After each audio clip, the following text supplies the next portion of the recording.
Most working yoga teachers I meet finished their 200-hour training, walked into their first class, and felt the gap immediately. You are not imagining it.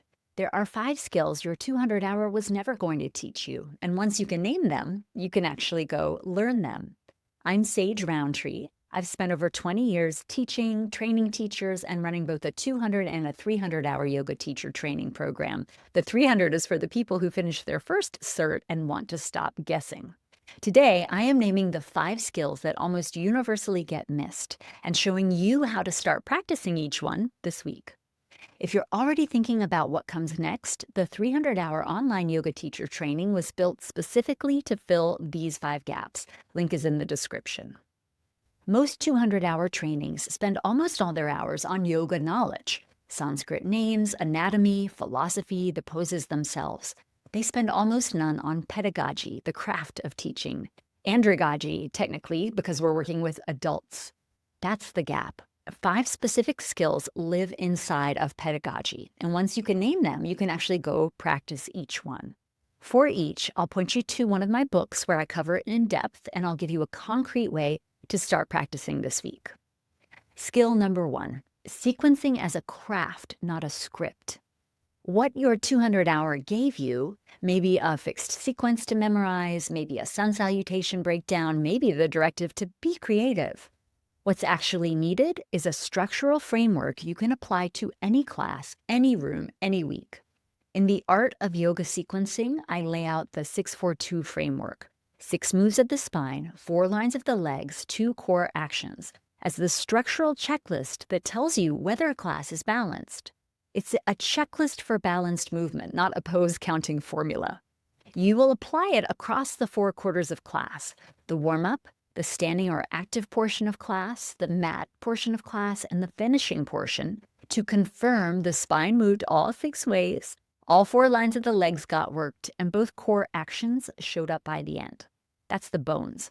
Then serve, the serve method. Structure, experience, repeat, vary, evolve is how you grow as a teacher inside that structure across months and years. To practice it this week, take next week's class and run your draft through 6-4-2. Did the spine move forward, backward, side bend both ways, twist both ways? Did the front, back, inner, and outer lines of the legs each get time? Was there both stabilization for the core and articulation for the spine? Where you find a gap, that's your homework. It's not your failure, but it's where you can shore up to create a better balanced sequence. Skill number 2, cueing real humans, not idealized bodies or your yoga teacher training peers. Here's what your 200-hour gave you: anatomy, memorization, the names of muscles, maybe a peak pose breakdown that doesn't translate when there's no peak pose. Here's what's actually needed: language that lands in real bodies. In Teaching Yoga Beyond the Poses, Volume 2, I write about movement optimism, moving from a language of fear, don't put your foot on your knee in tree pose, into a language of festivity that trusts how capable, how resilient, and how changeable bodies actually are. Refined cues are specific without being prescriptive.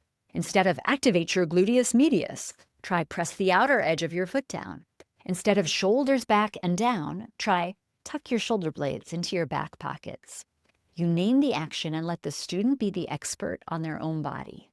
And cut your filler. And now from here, we're gonna. So actually, those are verbal static. They lose your student's attention and they waste your breath. Here's how to practice it this week.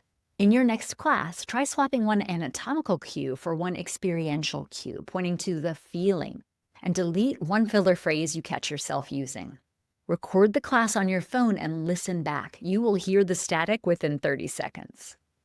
Skill 3, the skilled use of silence.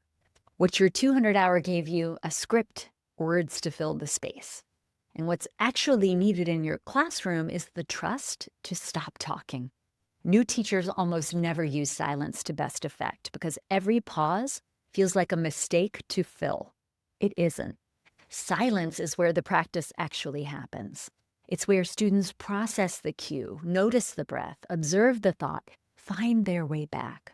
When you talk constantly, your words become background noise. When you speak after a period of silence, your words carry weight.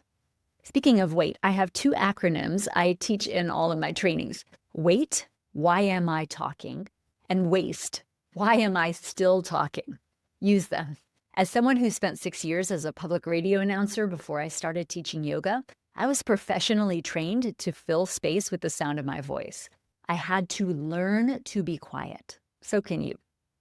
Here's how to practice it this week. In your next class, hold a single silence for 15 full seconds during a longer held shape. Watch the room settle. Try minutes on end in Shavasana with no narration. That's the skill. Skill number 4, adapting in real time. Here's what your 200-hour gave you. Maybe 1 or 2 modifications per pose. Sometimes just use a block. Here's what's actually needed. A variation bank. Spicier, sweeter, and seasoning options for each shape. So when someone walks in with wrist sensitivity, a knee injury, a pregnancy, or a recent hip replacement, you don't lose the thread of class to figure it out. You simply offer the variation.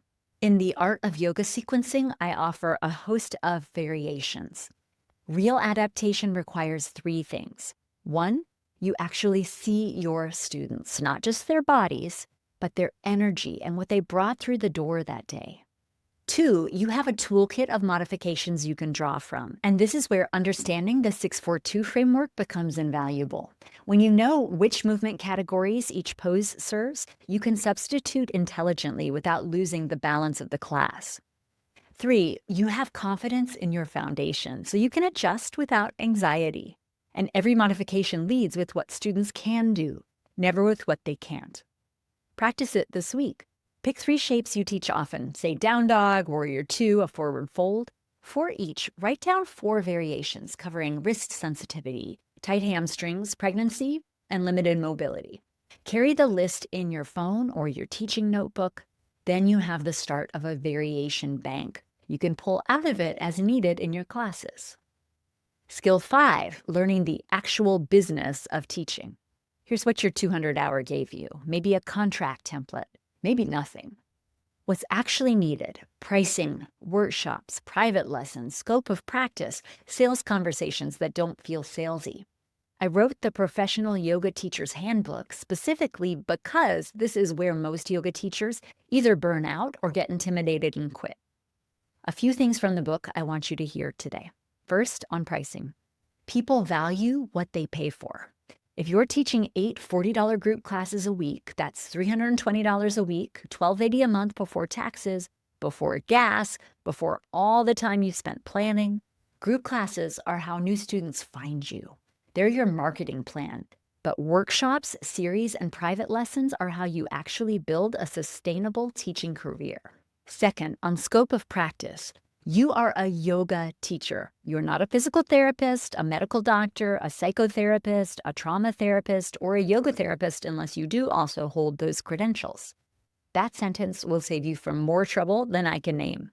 Practice saying out loud, "That's outside my scope. I'd recommend talking to."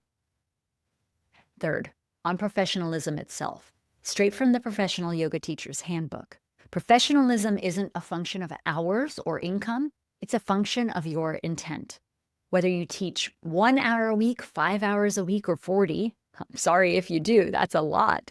Whether you charge $30 a class or $300 a session, what makes you a professional yoga teacher is the seriousness of your intent to do this work well, at a professional standard, to keep learning, to honor your scope, to treat your students and your craft with care. Practice it this week. Pick one offer. A 6-week series or a workshop or a private lesson package, and write down the price, the audience, and 1 sentence describing the outcome. That's more business planning than most yoga teachers ever do. Which of these 5 did you most clearly not learn in your own 200-hour? Sequencing, cueing, silence, real-time adapting, or the business side? Drop the number in the comments. I want to know which gap is biggest. If any of those 5 made you nod and feel a little annoyed that nobody taught them to you yet, that's the right reaction, and it's why I built the Comfort Zone Yoga 300-hour online yoga teacher training and its core curriculum called Mastering the Art of Yoga Sequencing, a mentorship membership. The whole program is structured around these 5 skills: sequencing through 642, cueing for real bodies, the skilled use of silence, adaptation in real time, and the working professional side of teaching. It's self-paced with live mentorship. Full details and the waitlist link are in the description. Your 200-hour yoga teacher training was a beginning. Treat it like one, and you will keep growing for decades. I'll see you in the next one.